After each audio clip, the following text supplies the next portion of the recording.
Gotham never announces its savior. It creates him. In the chaos of the UFC lightweight division, where politics and power games blur the line between merit and money, Arman Tsarukyan emerged not as a loud hero, but as a silent force. Fans call him the Batman of the division because he doesn't chase validation. He enforces standards. While others talk, he trains. While others negotiate, he evolves. There is something cold about him, something calculated. He moves like a man who already sees the ending. And in that ending, the belt isn't a dream. It's an inevitability carved through discipline. Unlike most fighters whose stories begin with hardship, Arman's origin story is different. He was born into wealth, into security, into a future already built. His father, a powerful businessman, constructed skyscrapers and empires. Arman could have inherited comfort, boardrooms, and luxury. Instead, he chose pain. He chose bruises, exhaustion, and the unforgiving rhythm of combat. That decision defines him. When you fight because you have nothing, survival drives you. But when you fight despite having everything, obsession drives you. And obsession, when refined, becomes something far more dangerous than hunger. Before the octagon shaped him, other sports hardened him. Hockey was his first battlefield. The ice taught him physical contact, stamina, and mental resilience. Every shift demanded endurance. Every collision demanded composure. But wrestling became his true foundation. On the mat, there is no crowd, no theatrics, only leverage, pressure, and control. Wrestling built his patience. It built his base. By the time he transitioned fully into mixed martial arts at just 18 years old, Tsarukyan was not experimenting. He was constructing a weapon out of himself, piece by discipline, piece. The UFC arrived in 2019, but not with comfort. There was no soft debut, no careful matchmaking. Instead, they handed him Islam Makhachev on short notice. 3 weeks to prepare for one of the most dominant grapplers in the world. At 22 years old, most prospects would hesitate. Arman signed immediately. There was no fear in the decision, only confidence. He believed he could compete. And that belief was not arrogance. It was preparation meeting opportunity. He stepped into that cage not to survive, but to measure himself against the division's future king.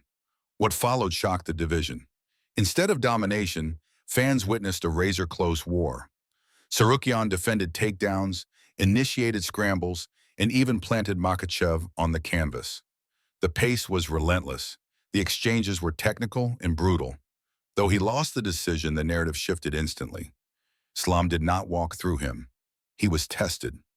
For the first time, many saw a glimpse of vulnerability in the future champion.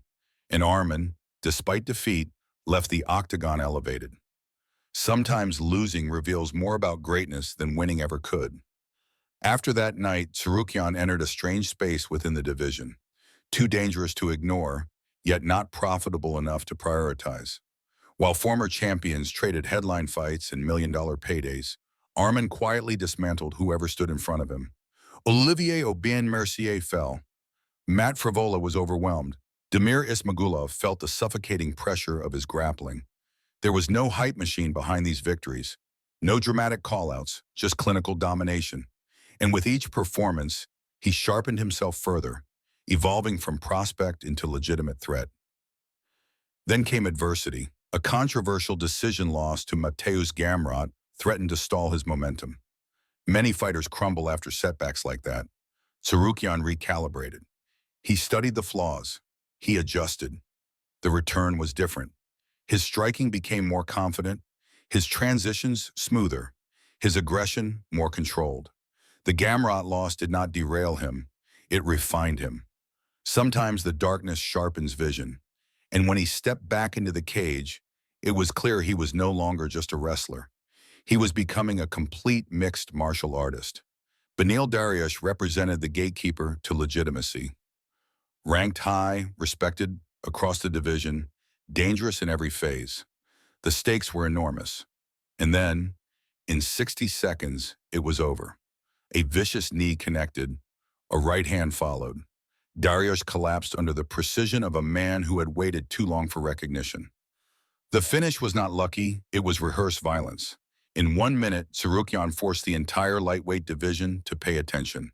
The quiet contender had detonated on the main stage. That explosion earned him Charles Oliveira, the former champion and submission genius. Oliveira is chaos embodied, world-class jiu-jitsu, unpredictable striking, and a killer instinct on the ground. Early in the fight, disaster nearly struck. A tight guillotine wrapped around Arman's neck. The pressure was suffocating, but he did not panic. He endured. Escaping that choke felt symbolic. He survived the storm and began imposing structure. Takedowns, pressure, ground control. Oliveira threatened, but Tsarukyan dictated. As rounds unfolded, Arman's evolution became undeniable. He mixed striking with wrestling seamlessly. He punished Oliveira with short, damaging shots. He neutralized submission attempts through strength and composure. In the final seconds, Oliveira surged with an anaconda choke as the horn sounded, adding cinematic tension to an already intense battle. But the decision went to Tsarukyan. It was not just a win, it was proof. He could defeat former champions. He could survive chaos. He belonged at the summit. Meanwhile, Islam Makhachev had solidified his reign over the division. Cold, efficient, relentless. The rematch between Islam and Arman felt like unfinished business scripted years earlier. Their first encounter was competitive. Both had since evolved dramatically. The stakes were no longer about introduction. They were about supremacy. Fans saw it as the inevitable clash between Gotham's reigning king and the silent vigilante who refused to disappear. The rematch was scheduled, anticipation rising across the MMA world. Then fate intervened. Injury forced Tsarukyan out days before the fight. Critics whispered, "Opportunities in this sport are fragile." But instead of collapsing under disappointment, Arman recalculated. He understood that destiny in fighting is rarely linear. Sometimes you must rebuild momentum from another direction. And that direction came in the form of another dangerous name. Dan Hooker stepped forward, durable, aggressive, experienced. The fight became a showcase of Tsarukyan's maturity. He blended sharp striking with relentless grappling. He controlled positions with authority. When opportunities opened, he attacked submissions with purpose. The finish was decisive, reinforcing his position among the elite. It wasn't just about victory, it was about clarity. The division could no longer pretend he was optional. What separates Tsarukyan from many contenders is infrastructure. He invests heavily in training camps, elite coaches, recovery science, and strategic preparation.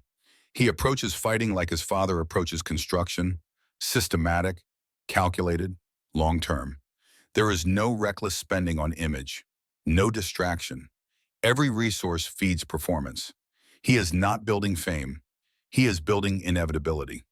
In the chaotic landscape of the lightweight division, Arman Tsarukyan stands as the disciplined shadow. He is not the loudest voice. He is not the flashiest personality, but he may be the most prepared man in the room. He chose this path despite comfort, despite wealth, despite alternatives. That choice defines him. And when a fighter competes not for survival, not for fame, but for mastery, the result becomes dangerous. Gotham may delay its hero, but eventually the night belongs to him.